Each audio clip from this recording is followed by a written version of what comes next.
los mismos chinos. Es una cultura difícil de entender, tienen costumbres muy diferentes a nosotros. Pero si tú vas a China, tal vez los primeros días dices, ¿qué es esto? No sé si han ido alguno de ustedes, es una maravilla tener la oportunidad de ir a China, pero no respetan el espacio personal, todos se acercan mucho, escupen en las calles, tú dices, bueno, guácala, ¿no? Son cochinos. No, si uno no conoce, si tú vives 3 meses en China, les garantizo, o un mes, que va cambiando por completo la manera en la que los vemos. Entonces, la literatura lo que hace es acercarte al mundo diferente y al mundo lejano, y al acercártelo dejas de rechazarlo. Creo que por eso es tan importante, ¿no? Las cosas que hacemos de manera automática sin darnos cuenta, tener ese foco rojo prendido, y cada vez que uno piensa cosas de este estilo, ¿no? Que dices, híjole, no la debo de pensar. Entonces creo que desactivamos de esta manera estos prejuicios que creo que todos tenemos en algún momento dado, y que lo alimentan pues los medios de información, las películas, las series de televisión, las noticias, ¿no? Siento que estuviste de incógnita en nuestras sesiones, porque de verdad estás tocando así todo lo que dijimos. No, y eso que dijiste que hasta te da pena, porque decíamos, o sea, claro que pasa, y claro que lo primero que se tiene a la mente, por lo general, es un pensamiento, pues de separación, o sea, clasista, racista, lo que quieras, pero de separación de, así como tú dijiste, ¿y qué hace o sea, qué hace ese vato aquí? Pues, ¿qué haces tú también aquí? Entonces, sí, lo platicamos también mucho y llegamos a la misma conclusión, que el leer te abre la mente para poder, pues, ser más empática, más tolerante y entender que, a fin de cuentas, todos los humanos en todos los países, de todos lados, queremos lo mismo. Entonces, todos somos iguales, a fin de cuentas, ¿no? Qué padre. Bueno, la siguiente dice, ¿qué licencias artísticas te tomaste en cuanto a la historia? El tema, los personajes, pero bueno, los personajes ya nos dijiste que son ficticios, pero a lo mejor al tema, o fue tal cual apegado a la realidad. O sea, sí hay mucha investigación detrás. No sé si creo que sí puse bibliografía, ¿no? Ya ni me acuerdo, ¿o no la puse? Sí. Sí hay bibliografía. Lamentablemente no había mucho. Esa es otra cosa que me encontré. Es un tema al que rehuimos como mexicanos, y que rehuyen sobre todo en Torreón. No hay mucho escrito. Afortunadamente, un poco antes de que yo ya escribiera la novela, me encontré un libro maravilloso de Julián Herbert, que casi, de hecho, hasta le doy las gracias. Él hizo la investigación por mí, y se tardó mucho tiempo, fue a Torreón, hizo toda la investigación. Sacó un ensayo medio novelado, porque cuenta cómo le pregunta al taxista, cómo va buscando toda la información sobre este tema. Entonces, eso me ayudó muchísimo porque encontraba muy pocas cosas. Y también, afortunadamente, encontré los archivos, la familia de, ay, ¿cómo se llama este? Qué horror, ¿eh? Del mero de la Liga Antichina. Arana. Arana. Arana. María Arana. La familia dona todos sus archivos a la Universidad de Arizona. Las postales, ¿se acuerdan que les mandan, los chinos le mandan unas postales como de insulto, entre divertidas y de insulto? Ahí están. O sea, es real eso. Se meten métanse al archivo de Arana en la Universidad de Arizona y salen las fotos de las cartas, de todo eso. O sea, lo único inventado, digamos, son los 2 personajes, porque yo quería encontrar un personaje real que hubiera sobrevivido y conseguir a la familia. Lamentable, no lo encontré hasta que publiqué la novela, y entonces lo empezaron a leer y se me acercaron, ya ninguno vivo, pero sí se me acercaron nietos de chinos que habían estado en Torreón. Se me acercó el hijo de un médico que le tocó curar a los chinos sobrevivientes. Wow. O sea, todos los testigos que encontré, los encontré ya con la novela publicada. Se acercaron a mí, no, ni modo, pero a mí sí me hubiera gustado que el chino fuera real. Lo que hice fue inventar un personaje e inventar a su hija. Pero sí existieron, vaya, o sea, hubo sobrevivientes. Sí investigué más o menos qué había pasado con los sobrevivientes, hacia dónde se habían ido, y la mayoría se fueron o a Mexicali, o se vinieron a la Ciudad de México, o se regresaron a Estados Unidos. Entonces, o sea, los hechos duros, Arana, el genocidio, cómo fue, todo eso es real y está contado en varios libros. Está increíble lo de las postales. O sea, nos pusimos todo el mundo a investigar todo lo que pusiste, porque de verdad era, o sea, así como dicen de la realidad supera la ficción, de verdad no lo creíamos hasta que empezamos a leer y todo el mundo investigando y pues sí, nos dimos cuenta que muchas cosas eran reales, pero creo que nadie de nosotras dio con eso de las postales. Qué padre fun fact de tu libro. Está diciendo Mario que hagas una segunda parte.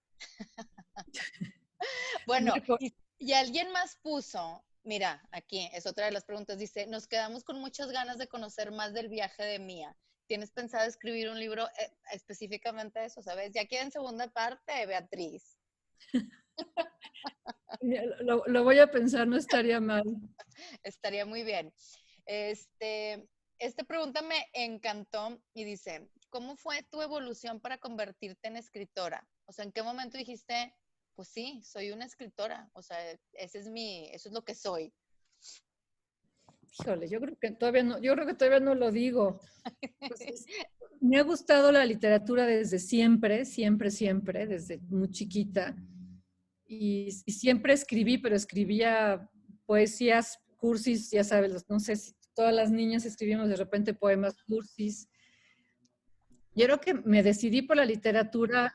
Cuando acabé la prepa me fui a vivir un año a París y conocí un profesor de literatura latinoamericana en la Sorbona y él me presentó dos libros que para mí fueron claves. Me presentó Rayuela de Cortázar, que además Rayuela, los escenarios son París, y en esa época todavía vivía Julio Cortázar, y también me dijo que leyera la muerte de Artemio Cruz de Carlos Fuentes. Y como que ahí me di cuenta que la literatura no es de qué se narra, sino cómo se narra. O sea, como que me di cuenta cuál es pues no ese es el secreto, porque evidentemente todo el mundo lo sabe, pero en ese momento yo pensaba que se trataba sobre el qué y no sobre el cómo. Y dije, yo algún día quiero hacer esto. Si estudié periodismo, porque yo quería estudiar filosofía y letras, si estudié periodismo es porque pensé, y creo que no me equivoqué, que de escribir no se vive, y sentía que tenía que tener yo una carrera que me diera para comer, y creo que lo hice. Creo que fue una buena decisión.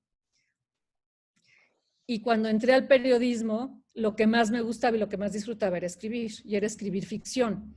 De hecho, todo el tiempo me regañaban porque en vez de escribir artículos, se supone que el periodismo tiene que ser objetivo, lo más libre es la crónica, entonces siempre escogía crónicas y me daba cuenta cuando empezaba a escribir, que empezaba a inventar la mitad de las cosas, entonces las tenía que borrar y atenerme a los hechos, ¿no? Hasta que un día dije, bueno, ya, ¿para qué me hago la loca? Y empecé a escribir cuentos en un taller. Pues fue un poco a poco, o sea, así que poco a poco hasta que fui dejando mi vida de periodista. Mi último trabajo fue con Jorge Castañeda en Relaciones Exteriores. En cuanto él renunció, dije, ya voy a renunciar yo y me voy a meter ya de lleno a la literatura. Y ahí publiqué en el 2003 mi primera novela y a partir de entonces pues ya no he dejado de escribir. Qué padre, qué bueno que lo hiciste, nos hiciste muy felices. La siguiente pregunta es de Mía también y dice, me parece fabuloso la manera en que Mía lidió con el tema pendiente de su papá a través de la pintura, la exposición de sus cuadros y su viaje a China. ¿Esto es algo que surgió mientras escribías el libro o desde un inicio sabías que por ahí iba el caminito o cómo va la historia, o sea, cómo surgen No, los personajes? hay cero, cero. O sea, la primera idea del libro, como les decía, era que este chino narrara su historia, desde que llega a México hasta, pues, a ver qué pasa, ¿no? Y en cuanto hice a Mía, yo creo que ahí sí tuve influencia de mi mamá, porque dije, a ver, ¿cómo hago a Mía? Pues la hice una mujer madura. Mi mamá es pintora, entonces un poco sé de qué se trata y cómo es la vida de los pintores. Y pensé que era una buena opción para poderse expresar. Pensé que era una buena opción para ver un cambio real. ¿De qué? Perdón, Ya por ahí. ya le puse mute. De pronto me di cuenta que a través de la pintura podríamos ver el cambio de Mía. O sea, cómo cambia un personaje es difícil hacerlo. Dije, a ver, si voy a hacer que cambie y que se encuentre y que se libere, porque ella es como una mujer tradicional y siempre fue la esposa de, después se convirtió en la mamá de, ahora es la abuela de, y hace pintura pues que para ella nada más es como entretenimiento hasta que a través de la pintura saca y se reencuentra y deja de pintar paisajes, no me acuerdo que pintaba para pintar, pues esto que le empieza a interesar, que es la vida de los migrantes, ¿no? Entonces, ahí fue mi mamá, digamos, la que, bueno, sin que mi mamá lo supiera, pero cuando uno empieza a crear personajes y dices, bueno, a ver, ¿cómo va a ser físicamente? ¿A qué se va a dedicar? ¿En dónde nació? Tienes que, yo doy muchos talleres de creación literaria y es lo que siempre les digo, tienen que conocer a sus personajes mejor que ellos. Entonces, te inventas un personaje y lo vas creando, vas haciendo fichas, vas diciendo, yo les digo, tienen ustedes que saber hasta cuál es su helado favorito, aunque no salga en la novela, lo tienen que conocer como conoces a tu hijo, ¿no? Que sabes perfectamente si tienes pesadillas o no, qué color de ropa te gusta, qué horas te despiertas, o sea, y ahí fue la decisión, sí, bueno, la voy a hacer pintora, le puse una nieta, también estoy inspirada en mi propia hija, mi mamá y mi hija tienen una relación muy, muy, muy especial y muy, estrecha. pues muy cariñosa y muy presente. Entonces, si se acuerdan, de hecho la nieta es la que le dice, cuando llegue y ve los códices, esto lo tienes que exponer. Ella es como que la que la avienta a que realmente se dedique a pintar como profesión y a que comparta este tema terrible de la migración, porque los cuadros que describo son cuadros, cuadros entre comillas, son recortes de periódico. O sea, durante el año que duró la investigación, les digo que yo recortaba diario todo lo que encontraba sobre migrantes. O sea, casi, Y como... de las fotografías, bueno, tenía no sé cuántos, realmente puse muy pocos en los periplos, y las fotografías que más me impresionaron las traté de hacer pintura, nada más las describo, pero las traté de hacer pintura. Bueno, y hay mucha gente, yo la verdad es que como que el arte no es muy lo mío, pero mucha gente que pensaba que te habías basado en cuadros reales de lo bien descritos que están, esa es otra pregunta más adelante, entonces pues bueno, ya no la contestaste también. No son reales, o sea, sí como que dije, a ver, de estas fotografías de cosas de migración o que tienen que ver, fui sacando los cuadros que hace Mía. Qué padre, pues ya contestaste otra pregunta. Bueno, y dice, ¿cuál fue el mayor reto en este libro en particular? ¿Cuál fue tu mayor reto? Pues, también creo que ya lo dije, el mayor reto fue hacer real un personaje tan ajeno a mí. Yo tengo pues muy poco contacto con la cultura oriental, con la filosofía oriental, con la religión, entonces para mí crear a Xie Yan y tratar, o sea, tal vez no lo logré, todavía no conozco a ningún chino de su edad que lo haya leído y que me diga, ya así no pensamos los chinos, no sé qué tan bien lo hice o no, probablemente lo hice bien ante unas miradas que también son lejanas, pero meterme en la manera de ser y de pensar de un chino nacido en 1800, ya no me acuerdo cuándo nació, pero pues antes del siglo pasado, me costó mucho trabajo. Incluso me di cuenta ya cuando iba casi acabando la novela que no lo había descrito. Dije, no sé cómo es. Yo lo primero que sé de mis personajes es cómo son. O sea, cierro los ojos y me los imagino perfecto.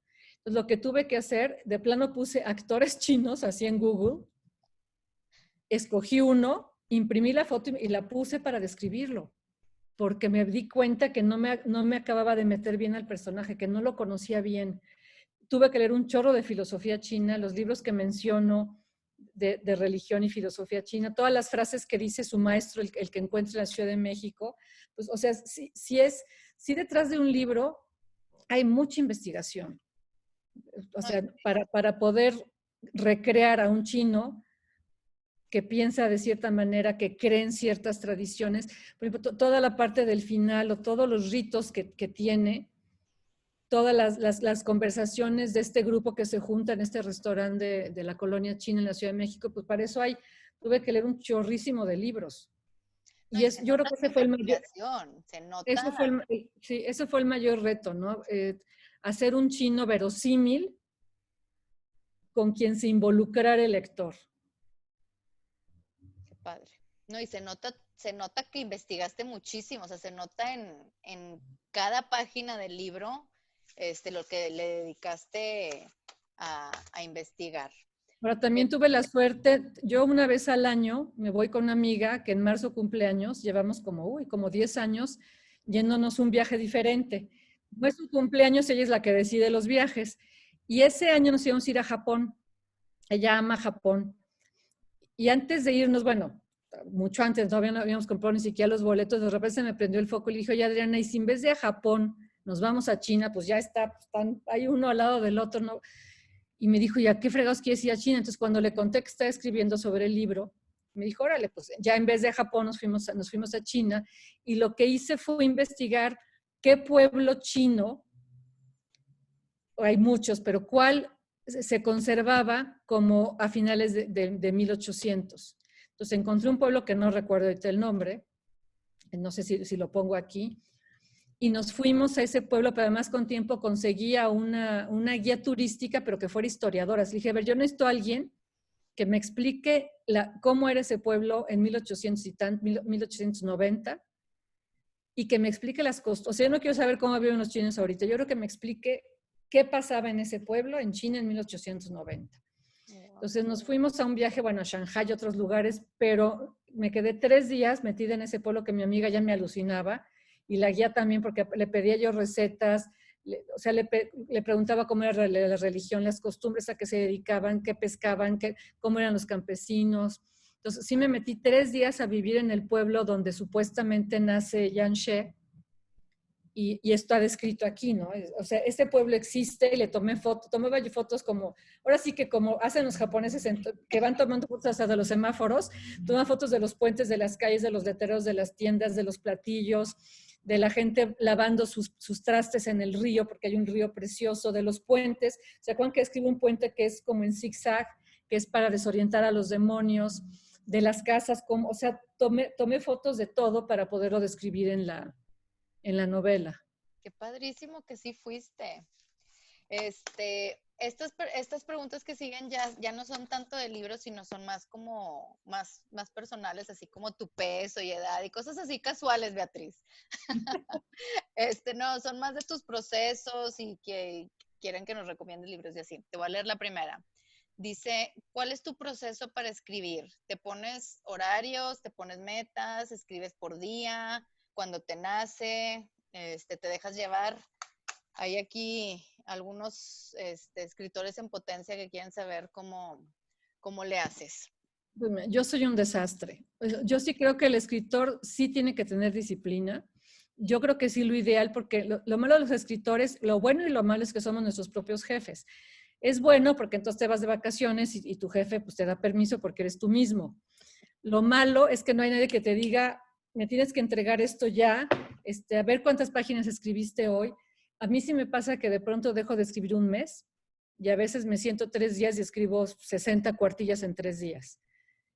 Y ahí sí es algo muy personal, depende cómo sea cada quien. Yo sí creo que es ideal tener disciplina e ideal ponerse horarios y decir, a ver, voy a escribir, si son mañaneros, pues igual a las 6 de la mañana, a las 8 o en la noche. Si les gusta tomar una copa mientras escriben, está bien, o un café, da igual, pero sí ponerse horarios o por lo menos metas.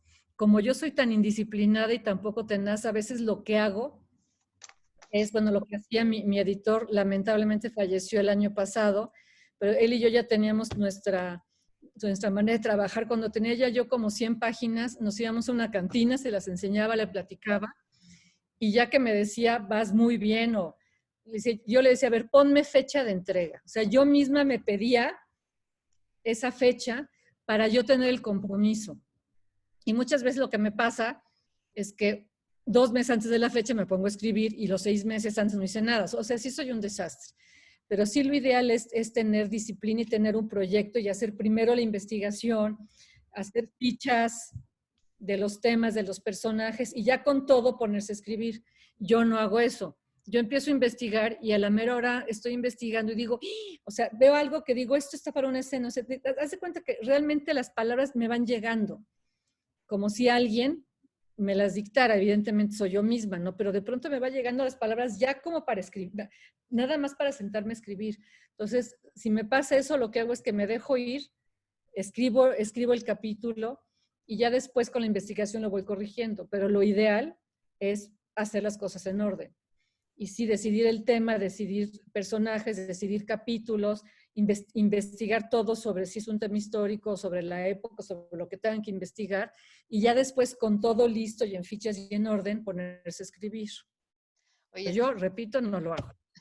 estás como los memes, ahorita me acordé porque lo vi y se lo mandé a mi hijo, de que 6 meses para hacer un trabajo, y tipo, estoy aburrido, no tengo nada que hacer, y luego 3 meses igual, y un mes nada, y 2 días antes, así te me figuraste con lo que dijiste. Ay, ándale, haz de cuenta que así hago. Qué padre. Otra pregunta, dice que qué escritores o libros te han influido. Ya sé que ya dijiste que a Fuentes y a Cortázar, pero a lo mejor algún libro o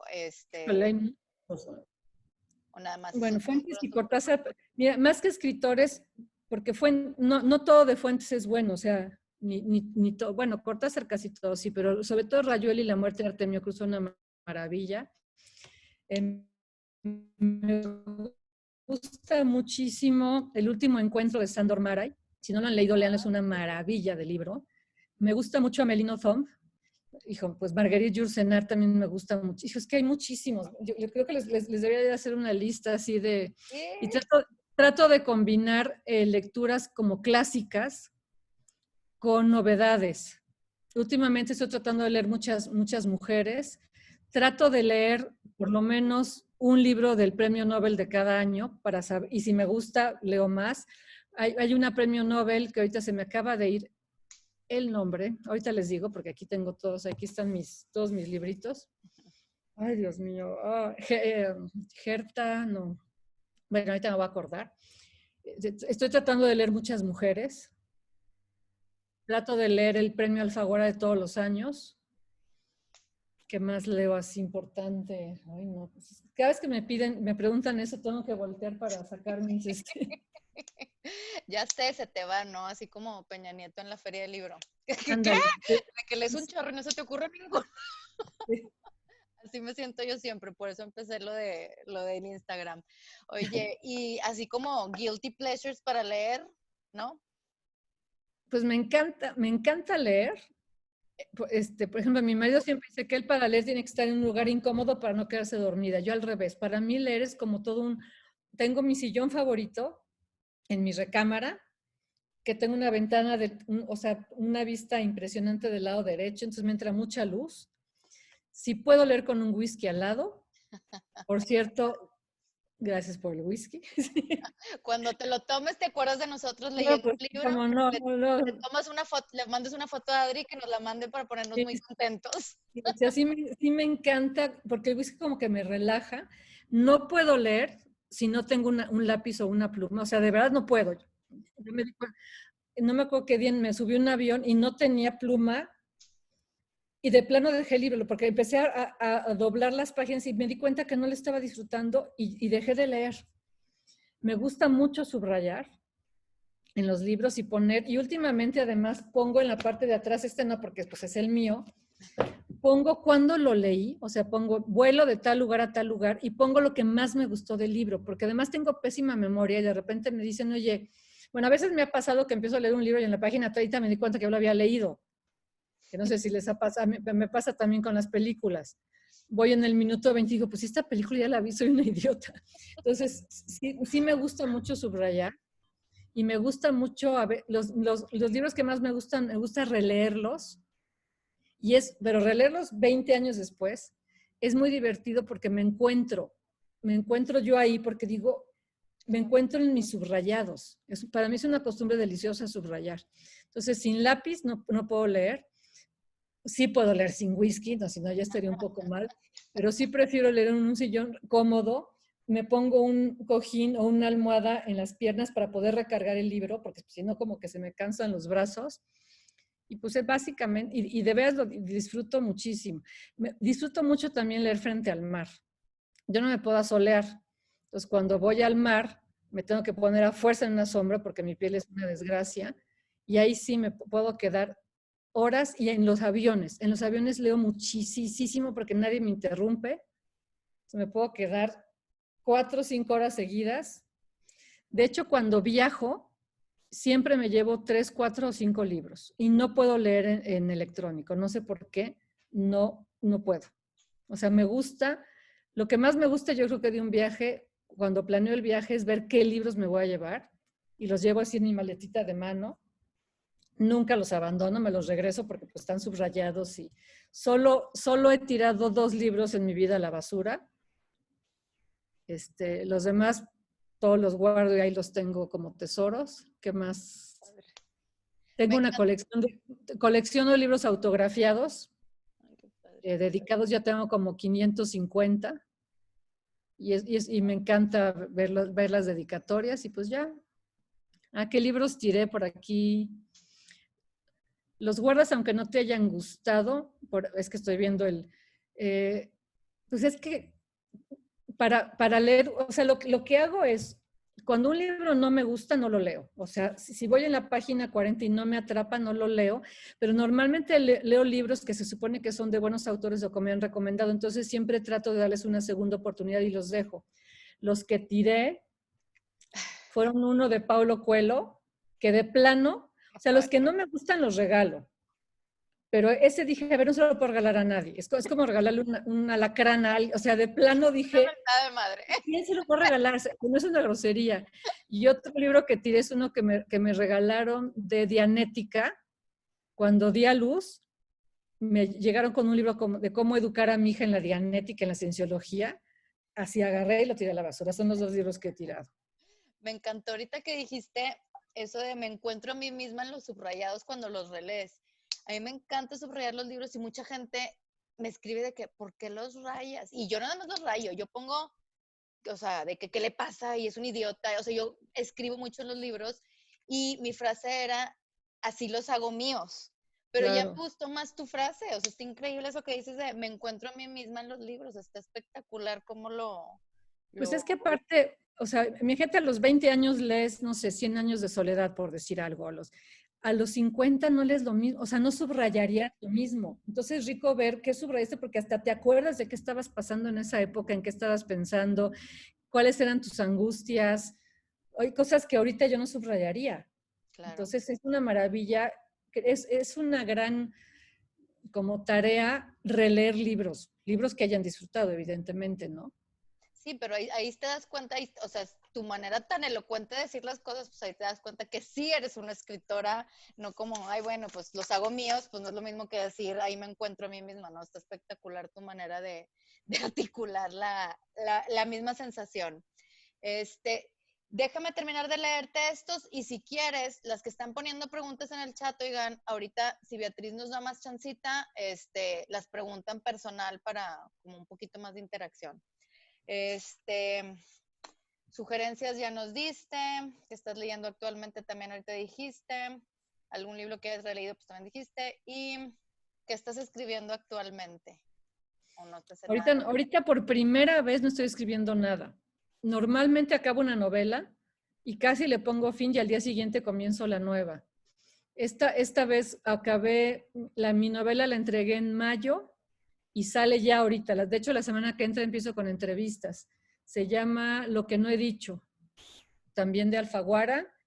Y yo creo que la semana que entra ya la pueden encontrar en versión electrónica. En librerías todavía se va a tardar un poco más porque por el COVID o sea, de hecho la novela iba a salir en septiembre, pero perdón, pero la pinche pandemia, todo se, todo se retrasó.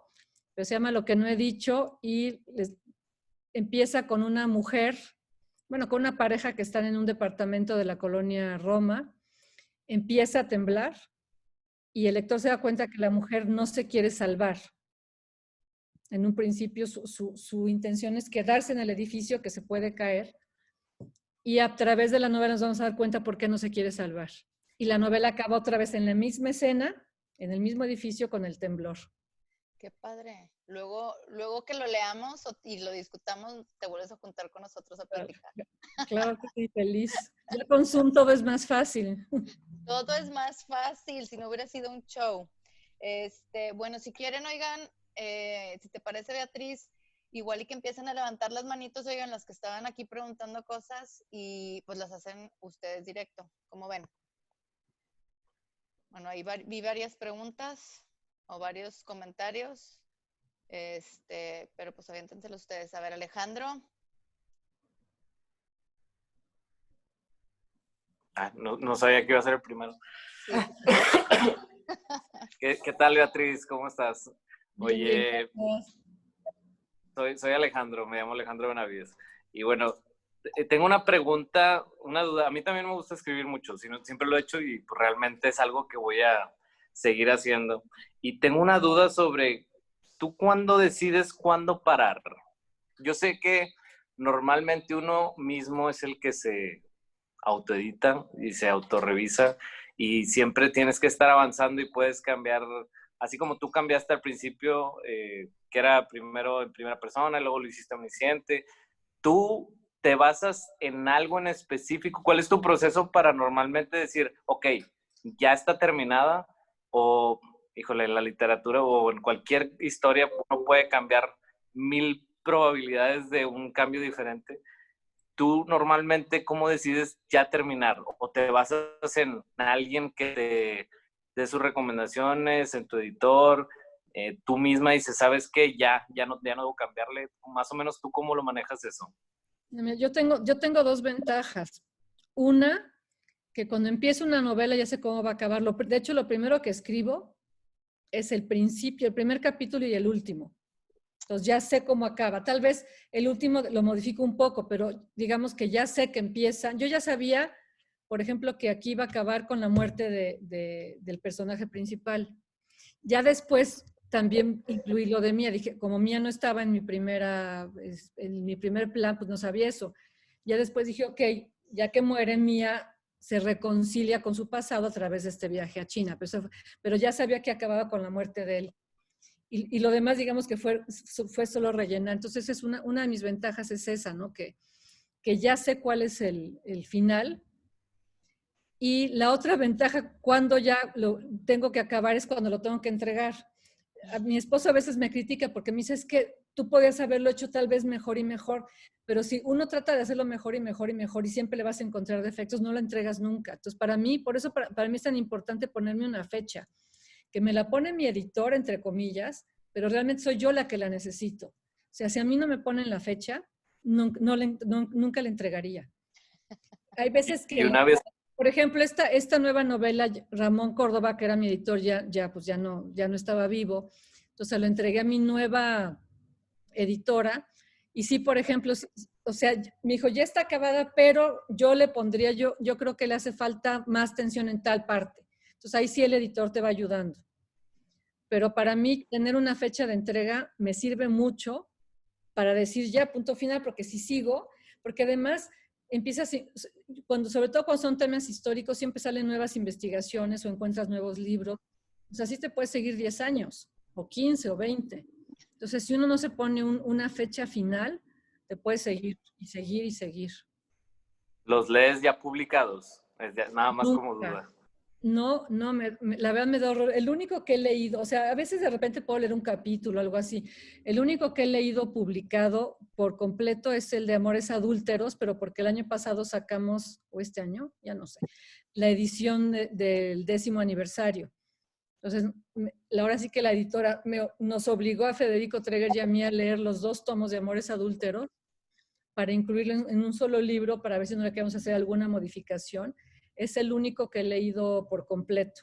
Los demás, de repente, cuando voy a alguna presentación, que siempre llevo el libro, si estoy de ociosa, lo abro en alguna página y me pongo como a ojearlo, a leerlo un poco, pero prefiero no, porque digo, ¿qué tal que está horrible y me voy a arrepentir de haberlo publicado? Entonces mejor ya ni lo leo. Gracias, Beatriz. De hecho, me pasa mucho que a veces cuando presento libros que escribí hace mucho tiempo, los lectores me corrigen. El otro día estaba presentando, era una plática sobre La Hora sin Diosas, que es mi primer libro, que es del 2003, me parece, y empecé a contar una anécdota y me dice alguien, oye, perdón, pero esa anécdota no es de ese personaje, sino de este otro. Y yo, ups, sí, porque leo, entonces me olvida. Qué padre. Thank you, Ale. Moni Ibarra. Tú le quitas el mute, Moni. Sí, ya se lo quité. Ya, mi pregunta es si en este libro en particular tu esposo tuvo alguna influencia en el tema o en la historia. Cero, es muy chistoso. Ahí sí somos completamente diferentes. Francisco no lee jamás mis libros antes de publicarse. Bueno, de hecho, la verdad creo que no los lee ni publicados. A veces le doy un capítulo. Yo sí leo sus libros, él me los da. Él nunca lee mis libros. Cero. Aquí el tema fue, ahora sí que él ni siquiera fue conmigo al museo. El tema me interesó en el museo, empecé a investigar. Él del tema ni siquiera lo conocía, entonces ahí sí no tuvo nada que ver. Wow, ok. Gracias. Thank you, Moni. Ruth. Yo más que preguntarte, primero me encantó tu libro y hay millones de frases que me impactaron. Entre la que más me impactó y que me gustaría que me dijeras cómo la sentiste para escribirla, es una que dice, formaba parte de los sin patria, sin identidad, sin nombre, sin apellido, sin antepasados vivos, sin voz. Se me hace súper, súper fuerte. O sea, me parece que alguien que no tiene nada y que no tiene una voz, a mí me súper impactó esta frase. No sé cómo a alguien se le puede ocurrir en la mente o en el corazón para escribir una cosa así de fuerte. Entonces, entre las más impactantes está esa, porque tengo varias, pero sí me gustaría que me dijeras en tu experiencia ¿cómo tuviste la fuerza? O sea, a lo mejor me dices, bueno, pues es que yo escribo 1000 cosas, pero particularmente esta se me hace muy fuerte. Pues es que cuando te metes en el tema, pues imagínate lo que era para mí, bueno, primero leer esta historia y ver lo que le hicieron estos chinos, porque lo impresionante, bueno, pues ustedes ya leyeron el libro, entonces no les tengo que explicar. Para mí, o sea, yo cuando me enteré de este hecho, pensé que era un hecho aislado y que los pobladores se habían vuelto locos, o no sabía bien qué había pasado. Pero cuando empiezo a investigar me doy cuenta que esto viene desde arriba, que los ataques empiezan por el gobierno, por los gobernadores, por la prensa, o sea, hicieron todo un clima para que pasara lo que pasó. Y cuando empiezo a ver las cosas que se publicaban en los muros y en los periódicos diciendo, cuidado con los chinos, tienen estas enfermedades, realmente estaba muy indignada. Y eso al mismo tiempo alimentado por todas las noticias que leía yo diario de migración. No sé si fue una época, no sé si ahorita lo hiciera, habría noticias de ese estilo, no tengo idea porque ya no está mi atención en eso. Pero diario me compraba 3 o 4 periódicos y me ponía a recortar en las mañanas las noticias y a leerlas y a ver las fotografías. Una de las más impresionantes que aparte salió también en todos los medios, creo que la mención es de este niño sirio ahogado en las playas, ¿no? Pues cuando estás tan metida en el tema y lees lo que les hacen a estas personas y ves las entrevistas, vi reportajes, pues en la televisión salían notas, sobre todo lo de Siria estaba en ese momento muy presente, donde ves pues que es gente que lo único que quiere es o mejorar su vida o salvar su vida, que si se quedan en su país se van a morir y quieren lo mejor para sus hijos y llegan y los tratan como perros. Pues escribes desde el corazón, porque estás completamente empapado en todo esto, ¿no? O sea, ahorita no sé si podría escribir lo mismo, porque ahorita es un tema ya muy lejano, pero yo creo que es parte del chiste, es realmente meterte en el tema. Cada vez que escribo de un personaje, transformo mi estudio y pongo, si el personaje todavía, o sea, pongo fotos, libros, pongo todo lo que puedo del personaje para estarlo viendo todo el tiempo. Y uno está todo el tiempo pensando. Siempre he dicho que uno escribe no solo cuando estás enfrente de la computadora, sino todo el día, ¿no? Vas en la calle y ves un personaje que dices, hijo, este podría servir, o esta actitud podría servir para tal cosa. Todo el tiempo estás viendo los prejuicios, el odio, la intolerancia, porque tu mente está metida en eso. Entonces, las frases te salen un poco así naturales. Después de un año y medio estar todo el tiempo leyendo de la injusticia, pues como que te sale del corazón. Así que de las entrañas. ¿Cómo dormías y no vomitabas el hígado de coraje? O sea, lo lees y de verdad hay momentos en los que quieres decir, perdón, chinguen a su madre, o sea, qué poca madre, cómo tenían la sangre para hacer, o cómo tenemos la sangre, porque lo hemos platicado en la plática, en el transcurso de la plática, todos tenemos en algún momento un racista y un clasista en nuestro personalidad, ¿no? De closet, acuérdate que decíamos que somos racistas de closet. Sí, o sea, ¿cómo dormías después de ver lo del niño, lo de los haitianos, lo de todas las noticias que ibas leyendo día a día? O sea, yo de verdad, después de este libro y el de American Dirt, te juro que tengo una cosa aquí en mi panza para vomitar bilis.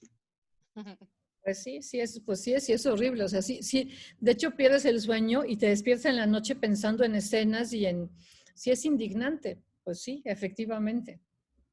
Pero yo creo que el chiste, qué bueno que lo dices, porque si un libro logra eso, ya la hizo el escritor, es lo que quieres lograr, ¿no? Que la gente no se quede indiferente ante un libro.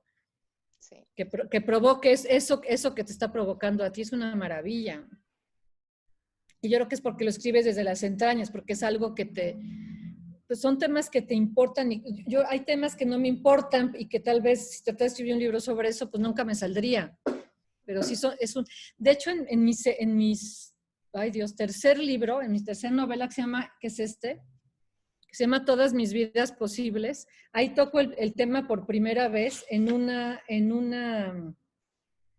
migrante, es una mujer de padre español y madre de Senegal, pero ella nace en España. Y cuando se empieza a enterar de todas estas barcas que van y se unen en el océano, de todos los africanos que tratan de llegar a España, ella se va a ayudar, se va a su patria de origen, a la patria de su madre, y hace el recorrido. Entonces no me acuerdo cómo se llama, pero es una historia real que saqué del periódico.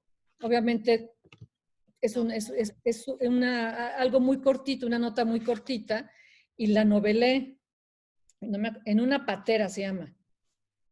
La patera son estos barcos que llevan un chorro de migrantes que no saben ni nadar. Y entonces ya desde ahí, desde esta novela que es del 2000, creo que 5 o 6, ya me interesaba mucho este tema de la migración y del rechazo y de los prejuicios.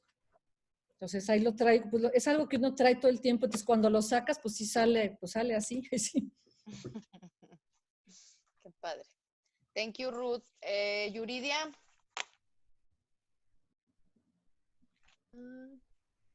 Hola, buenas noches. Yo quisiera saber si así como nos dices que si lees un libro a los 20 y lo lees ahorita y ya no lo lees igual, ¿te ha pasado con alguno de tus libros que, no sé, de los primeros que escribiste y lo vuelves a, bueno, no leer porque ya dijiste que no lo lees, pero lo recuerdas o algo y dices como que, ¿por qué escribí eso? ¿Te ha pasado como que ya no piensas igual que como pensabas cuando escribiste tu primer libro y dices, no debía haberlo puesto así, debía haberlo puesto de esta manera? Pues mira, afortunadamente no. Como decía, no los he releído, pero bueno, obviamente sé los temas y hasta ahorita, excepto un libro que se llama Distancia, que es un libro que no, yo creo que ahí sí no tendría que haberlo escrito así. Todos los demás los siento muy presentes y me da mucho gusto haberlos escrito. O sea, hay unos que me gustan más que otros, ¿no? Como que tengo mis favoritos, pero todos son muy parte de mí, como que todos corresponden a inquietudes que siempre he tenido. Entonces, hasta ahorita no me he arrepentido de ninguno. Incluso el de Distancia, pues ahí está, como pasó sin pena ni gloria, entonces tampoco pasa nada. Y no está tan mal, pero es el menos mío de mis libros, digamos. Pero es parte de la historia, ¿no? De tus escritos. Exacto. Gracias. Thank you, Yuri. Moni, otra vez Moni. Sí, mi pregunta es si tú personalmente has tenido alguna historia de injusticias pues de este tipo como las del libro, o si encontraste que alguien en tu familia sufrió alguna vez alguna injusticia por ser migrante. No, hace rato me preguntaban, lo decía al revés, creo que yo he estado en una familia privilegiada, y aparte ningunos fueron migrantes, toda mi familia hasta donde yo sé, pues llevamos años en México. Tuve un bisabuelo francés, pero digamos que nada más embarazó a mi bisabuela y se fue, entonces, y además como somos malinchistas, los mexicanos vemos a los franceses así como, wow, ¿no? Los franceses sí son chidos, ¿no? Entonces, afortunadamente, pues que yo sepa, nadie de mi familia ha sufrido problemas ni de rechazo, ni de, por lo menos que yo sepa, ¿no? Que tengan que ver, digamos, con su físico, con su nacionalidad o con su, no, hasta el momento no. Gracias. Thank you, Moni. Carito. Hola. Oye, Beatriz, quería preguntarte si tienes algún top 3 favoritos de los tuyos, que digas, estos son mis máximos porque me inspiraron mucho o no sé. Bueno, mi primera novela sigue siendo mi favorita, justo creo que es porque marcó mi paso a la profesión de escritora, ¿no? Antes tenía cuentos escritos con otras escritoras, pero así de lanzarme a escribir una novela, la publiqué en el 2003 y se llama La hora sin diosas, y es de 3 mujeres que existieron que son unos mujerones, o sea, son maravillosas. Y son mujeres históricas. Es Hannah Arendt, luego Andrea Salomé y Alma Mahler. Y es la mirada a partir de un médico mexicano que las conoce a las 3. Entonces, esa es una de mis favoritas. La otra, pues aquí está nada más que... De esta, que es una novela que se sigue vendiendo mucho, se hizo una edición del 10º aniversario con un prólogo de Ethel Krause. Después, esta también me encanta, que se las mencioné hace rato, que es Dios se fue de viaje, que es la vida de 2 parejas extraordinarias de Madame du Châtelet y Voltaire, y de Gerda Taro y Robert Capa. Robert Capa es un fotógrafo de guerra muy, muy conocido, y Gerda Taro es una de las primeras fotógrafas de guerra que además la mataron cubriendo la Guerra Civil Española 2 días antes de cumplir los 26 años. Un mujerón. Y tal vez el otro libro, híjole, mi otro libro favorito tal vez es Viento Amargo, que es la historia de la relación de Napoleón Bonaparte, es una historia real, de relación de amistad ya en Santa Elena, poco tiempo antes de morirse, con una niña inglesa que se llama Miss Betsy Balcom, que tenía 14 años. Entonces, son las pláticas de Napoleón Bonaparte con esta niña. Wow, creo que serían, si tuviera que elegir, mis 3 libros favoritos hasta ahorita. Súper, gracias. El que voy a publicar, el que ya está a punto de salir, creo que también les puede gustar mucho. Ese no es un libro histórico, es un libro actual y es un libro sobre culpa. Y es decir, es toda la cadena, como no cadena, ¿cómo se llama? La cascada de recuerdos que le llegan a una mujer cuando sabe que se puede morir en cualquier momento, a partir del terremoto. Qué padre, oigan. Super, para esperarlo. De la Gracias. Culpa lo hemos platicado en un chorro de libros, puede ser un buen libro más adelante. Bueno, nadie más quiere hacer alguna pregunta porque sé que están poniendo cosas en el chat, pero ¿alguien quiere preguntar directo? Yo lo último que te quiero decir es, me encantó, Beatriz, que en un libro tan cortito trataste infinidad de temas. O sea, de verdad nos diste para discutir, y pregúntale a Adri, nos diste para discutir muchísimo, nos abriste los ojos muchísimo, nos hiciste pensar mucho, nos hiciste comprometernos. Estamos a partir del libro pasado apoyando a la Casa del Migrante de aquí de Monterrey. Nos hiciste como reafirmar el compromiso de apoyar esa causa, de tratar de cuidar nuestras palabras, de tratar de no infundirles a nuestros hijos todas las cosas así que traemos en el subconsciente, ¿no? Entonces, de verdad, maravilloso tu libro, espectacular para discutir. Estoy viendo que levantaron las manos. ¿Tienes chance para otras 2 preguntas? Sí, claro. Cristina. Ya. Hola, buenas noches. Yo tengo una pregunta de si nunca se te antojó salvar a Jan en el aspecto de que viviera eternamente pues en este duelo enclaustrado y que a final de cuentas pues termina rechazando también y haciendo a un lado a su hija. ¿Salvarlo en qué sentido? Perdón, no te entendí. Pues en que en algún momento llegara a ver a su hija, o sea, sí ser como un papá cercano. Digo, pues la verdad, no, fíjate, o sea, yo sentía que él tenía que ser así para que Mía fuera la que pudiera trascender de otra manera, ¿no? Porque además es algo que pasa mucho, o sea, lo hice a partir hay una palabra en alemán que no me acuerdo ahorita cómo se llama, que quiere decir odio propio, self, no me acuerdo cómo, que es algo que le pasa mucho a quienes viven una cosa tan terrible como es esa, ¿no? Un genocidio.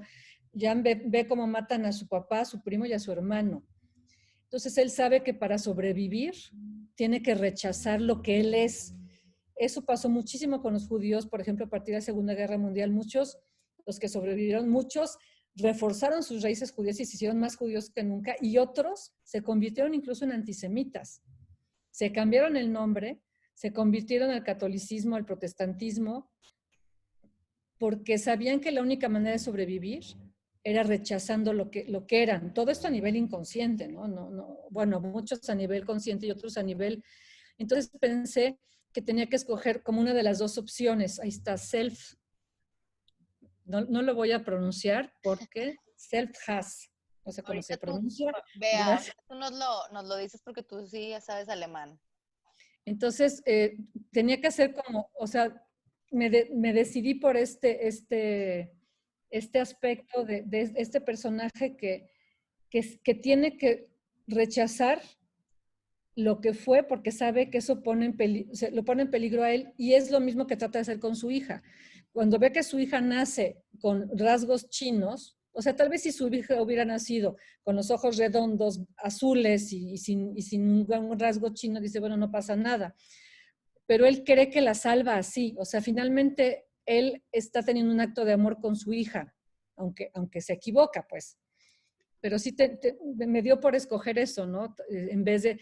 Ahora, lo que sí tal vez lo salve es que él sí tiene su grupo secreto donde sí sigue siendo chino y sí sigue creyendo. Y al final también hago esa reconciliación. Así como Mía se reconcilia con ella misma y su futuro a partir de que conoce su pasado, el que Jan decida morir como chino, con todos los ritos chinos, también lo hace regresar a ese pasado y a su tierra. Y por eso pongo esta escena en la que él supuestamente regresa a donde él vivía, al río, escucha la voz de su madre, ve estos símbolos. O sea, todo lo que puse en esta escena, los peces, y todo tiene un simbolismo, ¿no? El río, no me acuerdo qué puse, pero todo lo puse por algo, porque tiene un simbolismo en la religión, en la filosofía china.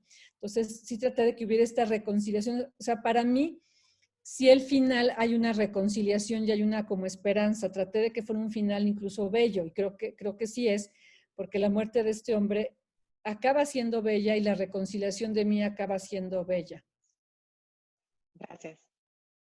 Thank you, Chris. Miriam. Hola, buenas noches.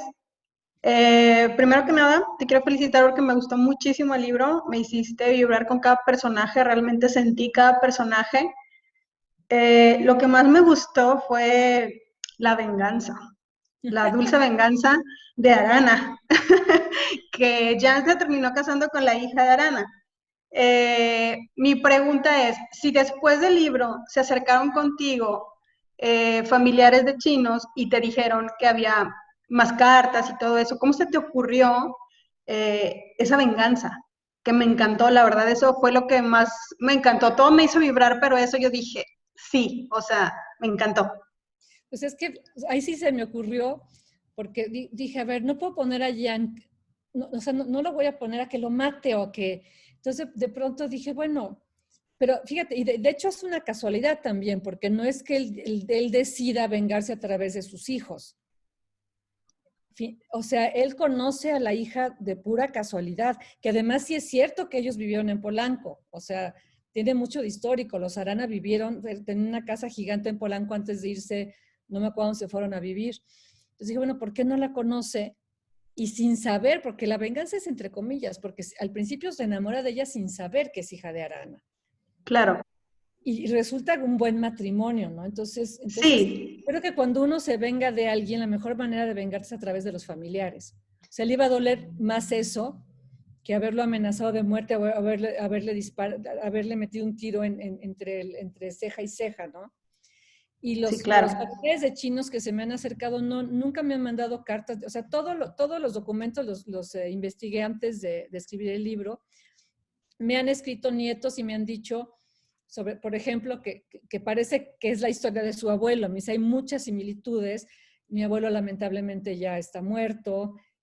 Fueron como 3 familiares de chinos, ningún hijo. Todos los que me escribieron eran nietos. O sea, digamos que eran hijos de Mía, ¿no? Eran ya la tercera generación. Pero nunca no me dieron ya. De hecho, tal vez si se los hubiera pedido si tenían algo, pero como ya el libro estaba publicado y yo ya tenía el capítulo cerrado, estaba en otra cosa, no se los pedí.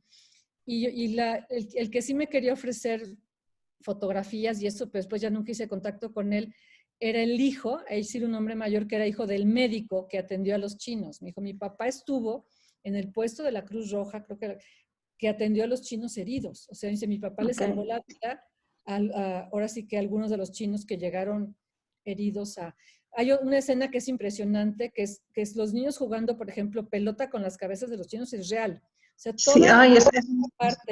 todo lo que cuento, de que los jalan por las trenzas, que con los caballos los destrozan, todo eso es real. O sea, lo único inventado es el personaje, pero todo lo que está en la novela, en el genocidio, cómo van rompiendo las tiendas, o sea, todo lo que pasa, realmente pasó. Bueno, realmente yo no estuve ahí, pues, pero a partir de la investigación de historiadores, fui reconstruyendo ese genocidio, desde cómo empieza hasta cómo termina, ¿no? Y dónde acabaron enterrados, etcétera, etcétera. Claro, me encantó cómo llevaste la historia y cómo fue, bueno, esa venganza, como te comento, porque fue así, o sea, sin planearlo, todo se dio y me gustó, y el que sea el que haya sido un matrimonio, un buen matrimonio, aun y que él no haya externado sus sentimientos, me gustó ese matrimonio y más me gustó que haya sido con la hija de Arana, eso me encantó. Y además es una hija que sí existe. Si ven el árbol de Arana, no, ¿cómo se llama la hija? Ya se me olvidó ahorita. Bueno, Luz. No, es la hija menor de Arana. Luz, se llama Luz. No se sabe nada, por cierto, pero sí vi su árbol genealógico y es su hija menor, sale ahí Luz Arana. Ok. O sea, sí, la mujer existió, pues. Qué padre. Ok, pues muchísimas gracias, me encantó el libro. Muchísimas gracias. Gracias a ti. Oigan, se está ya despidiendo mucha gente y te está dando las gracias. Si quieren, tomemos una foto y luego, si quieres una última pregunta o ya nos despedimos, tú decides. Pero si quieren, saquen el libro antes de que se vaya más gente. Ya vi a Varas ahí peinándose para la foto. Yo con mi cara de... A ver, la voy a tomar a ver si sale. Esperando. Sí, ahí voy.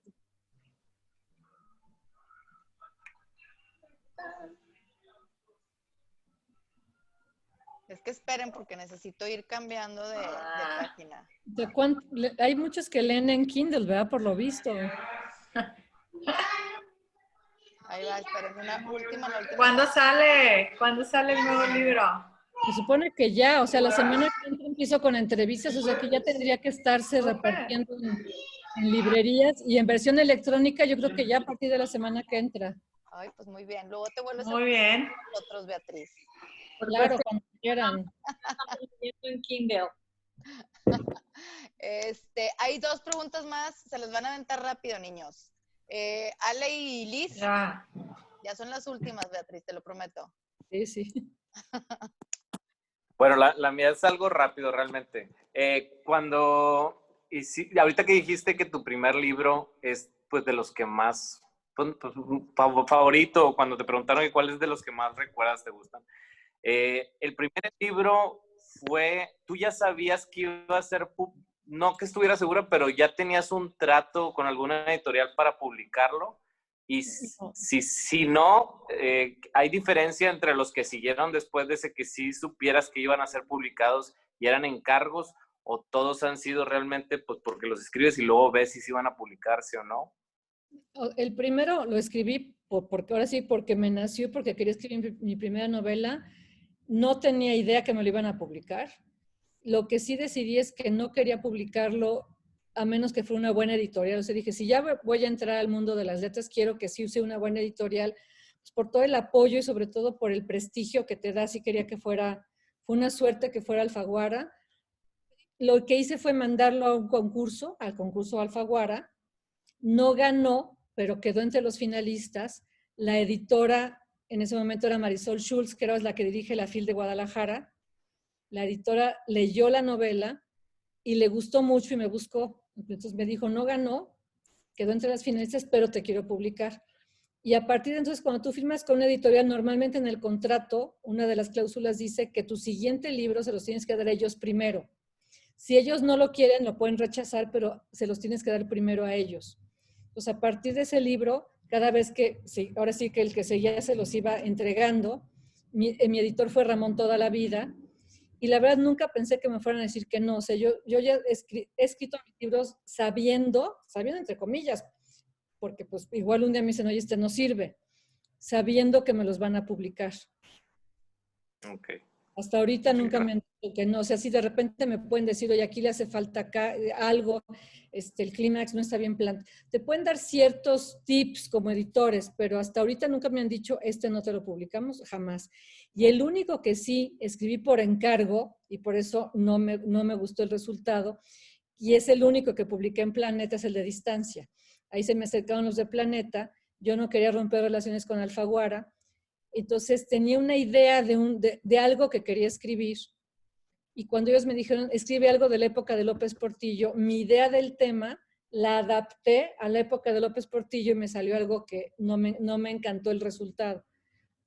Digamos que es el único negrito en el, ¿ves? Negrito en el arroz, ya estoy teniendo prejuicio. El único blanquito en los frijoles, para voltear, es Distancia. Y es chistoso porque la gente que lo lee sí le gusta mucho el libro. Yo creo que yo me quedé, como lo hice un poco por obligación, no me acabó de gustar el libro. Es el único que he escrito por encargo. Todos los demás he escrito porque se me han dado la gana. Ok, esa era mi duda. A eso iba dirigido, de que si realmente tú querías hacerlos o algunos, y sí, se nota que de la distancia que dices que casi no te sientes tanto, pues que era por un encargo. Exacto, Okay. exacto. Gracias, Beatriz. Thank you, Ale. Moni. ¿Yo? Sí. Bueno, no es una pregunta, yo solo no quiero dejar de decirte que wow, la manera en la que cuando diste la razón del título del libro, o sea, es algo que yo siempre estoy looking forward de que a ver en dónde el autor mete, dónde va a quedar el libro. Y yo durante el libro pensaba que este personaje, que Shehua no quería, o sea, que más bien al final, aunque no supiera que era la hija de Arana, al final le gustó porque era su forma de vengarse, pero cuando pues metiste esa frase del jamás nadie te ha amado como yo o algo así, wow, o sea, te puedo confesar que de los muchos libros que he leído es la que más me ha encantado la manera como se lió el título del libro con la historia. Qué bueno, pues muchas gracias. Así que gracias a todos por leerme, porque es muy padre ver cómo lo que intenta se logra, ¿no? Y cómo cada quien le da vida a lo que tú escribiste, cómo cada quien le da como su propia, como que pone ahí su propia manera de ser en lo que uno escribe. Entonces, pues es un placer para mí platicar con los lectores, la verdad. Es que sí, es un privilegio que antes no existía. Pues en mi primer libro podía platicar con los lectores en las presentaciones o en las firmas, porque pues no había ni redes sociales más que internet y uno no andaba dando sus mails, o sea, cómo te escribían. Entonces, sí es un privilegio poder ver a los lectores así frente a frente, aunque sea por Zoom. Qué padre. Mil gracias, Beatriz. Adri, mil gracias por todo, a ti también. De verdad que se los agradecemos muchísimo. Estamos súper contentos. Llevamos, no sé, 2 semanas de que ya va a ser. Entonces, te lo agradecemos muchísimo que nos hayas dedicado 1 hora y media de tu día para platicar con nosotros. Adri igual, que te traje en friega de que ándale y hazme y contesta no sé qué. Muchas gracias a ti también. No, ¿de qué? Y pues bueno, vamos a estar esperando tu siguiente libro y seguro luego volvemos a molestar a Adri para ver si puedes otra vez. Feliz platicar y más después de la botella de whisky, ya me pueden molestar cada vez que quieran. Nos mandas una foto cuando te tomes, por favor. Órale. Tu libro así como lo describiste en tu sillón. Además, mañana me voy a Acapulco y ya tengo la botella de whisky en lo que me voy a llevar. Entonces, ya verán el whisky, la playa y bueno. qué libro estoy leyendo ahora. Ya también lo van a ver. Total. Qué padre, muchísimas gracias. Gracias a ustedes. Besos a todos. Gracias. Gracias por estar aquí. Gracias. Muchas gracias, Beatriz. Muchas gracias. Adri, Nora. Gracias. Buenas noches. Gracias. Gracias. Una gozada. Gracias. Muchas gracias. Thank you, Adri. Besos a todos. Bye. Gracias, Nora. Gracias, Nora. Gracias. Buenas noches. Bye.